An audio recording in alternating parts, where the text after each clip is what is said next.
Yesterday, the work of change began. We're a Change Labour Party, and yesterday we started the work of changing the country. To the Cabinet, our first meeting, and it was the honour and privilege of my life to be invited by...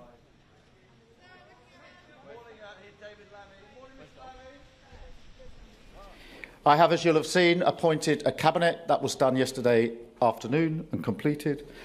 Some went to the Privy Council this morning to receive their seals, which was a moment in history.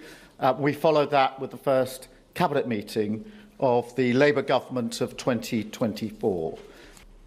At the Cabinet meeting, I also discussed mission delivery, how we would put into action the plans that we had set out in our manifesto, and that we will have mission delivery boards to drive through the change that we need, and that I will be chairing those boards to make sure that it's clear to everyone that they are my priority in government. We also talked about preparations for the King's speech, and I reminded the entire Cabinet that we will be judged on actions, not on words. On Thursday, we also got a mandate on economic growth, the #1 mission of the Labour government. And so we discussed at Cabinet and have started the work on driving growth and to make sure that growth is everywhere across the whole country so that people are better off everywhere, wherever they live. The principle I operate to is those with skin in the game know what's best for their communities. And that does require us to be bold about pushing power and resource out of Whitehall.